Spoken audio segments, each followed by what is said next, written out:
Hi friends, நம்ம இப்போ என்ன பார்க்க போறோம் அப்படின்னா பாம்பு ஏன் வந்து சட்டையை உரிக்குது அப்படிங்கிறத பற்றி தான் பார்க்க போறோம். ஏன் வந்து பாம்பு அதோட ஸ்கின்னை வந்து ரிமூவ் பண்ணுது அப்படிங்கிறத பற்றி தான் பார்க்க போறோம். இது போட்டு 2-3 நாள் ஆச்சு.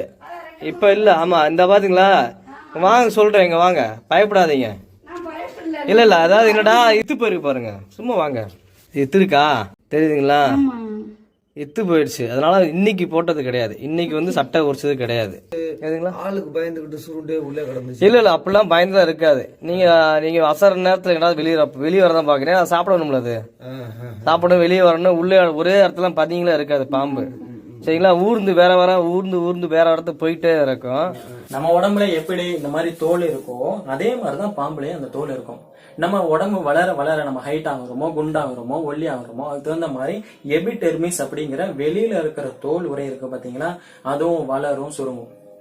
ஆனா பாம்புல பாத்தீங்கன்னா அந்த எபிடெர்மிஸ் லேயர் என்ன ஆகுது அப்படின்னா சுருங்காது. இதுக்கு மேல பாத்தீங்கன்னா எபிடெர்மிஸ் அப்படிங்கிற ஒரு லேயர் இருக்கும். இந்த லேயர் வந்து விரிஞ்சு சுருங்காது, வளர்ச்சிக்கு தகுந்த மாதிரி அடுத்து வளர்ந்துகிட்டே இருக்காது. அதனால இந்த ஸ்னேக் என்ன பண்ணிரும், அதோட பாம்போட தன்னோட சட்டையை வந்து கிழிச்சுக்கிட்டே வரும். சரி, இது எப்படி நடக்குது? இப்போ நீங்க உங்க தோலை எப்படி உரிச்சு பாருங்க, ரத்தம் வந்துடும். அது மாதிரி இதுக்கு ரத்தம் வராதா அப்படின்னா உள்ள என்ன நடக்கும் அப்படின்னா, இதான் ஒரு பாம்போட உடம்புன்னு வச்சுங்க. இந்த பாம்பு இதுக்கு மேல வந்து ஒரு ஆயில் கோட்டட் கிரியேட் பண்ணும், ஆயில் கோட்டிங்கை கிரியேட் பண்ணும். ஒரு எண்ணெய் சுரப்பி மாதிரி மேல சுரக்க வைக்கும். இதுக்கு மேல இருக்கிற அந்த லேயரை, அந்த பழைய தோல் இருக்கு பாத்தீங்களா, நியூ ஸ்கின் வந்து கிரியேட் ஆயிரும். அதுக்கு மேல இந்த எண்ணெய் இருக்கும், அதுக்கு மேல இந்த ஓல்டு ஸ்கின் இருக்கும். ஏதாவது வந்து ஒரு பாராசைட் வந்து இதுல உட்காருது, ஏதோ ஒரு பூச்சியோ ஏதோ ஒண்ணு கடிக்குதுன்னு வச்சுங்களேன். அதுல இருந்து இதை தப்பிச்சுக்கிறதுக்கும் இந்த மாதிரி சட்டையை கழட்டும். சரி, எப்படி கழட்டும்?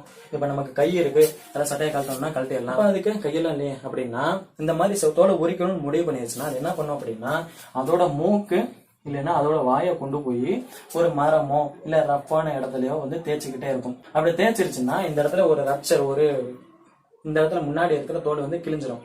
அப்புறம் திருப்பி அதை பாத்தீங்கன்னா இந்த மாதிரி ஒரு சொரன்னு எங்கெங்கெல்லாம் இருக்கோ அந்த இடத்துல கொண்டு போய் போன மாதிரி தேய்ச்சி அது உடம்புல இருக்கிற தோலை பூரா விரிச்சிடும். இதுக்கு பேர் தான் பாம்பு தன் சட்டையை கலட்டுதுன்னு பேர். இப்போ எபிடெர்மிஸ் பாத்தீங்கன்னா எப்பவுமே கடினமா இருக்கும், டெர்மிஸ் எப்பவுமே பாத்தீங்கன்னா ரொம்ப மிருதுவா இருக்கும்.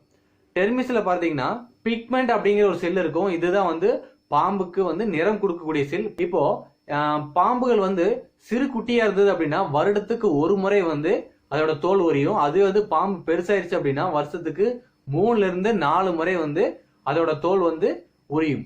இப்போ பாம்போட தோல் வந்து அந்த உட்புற தோல் எப்பவுமே வளவளப்பா இருக்கும், பளபளப்பா இருக்கும். மேற்புற தோல் எப்பவுமே கடினமா இருக்கும்.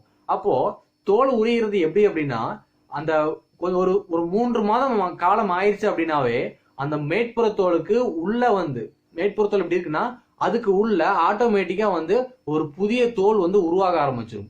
அந்த புதிய தோல் உருவாக ஆரம்பிச்சதுக்கு அப்புறம் ரெண்டுமே இந்த மாதிரி இருக்கும்.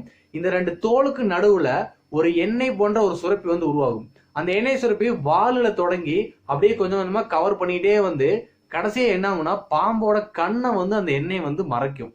அந்த கண்ணை வந்து எண்ணெய் மறைக்கிறப்பதான் அந்த பாம்பு வந்து என்னன்னு உணரும்னா, நம்ம தோல், அடுத்த தோல் உருவாயிருச்சு, இந்த தோலை வந்து நம்ம கலட்டணும் அப்படிங்கறது வந்து பாம்பு அப்பதான் உணரும்.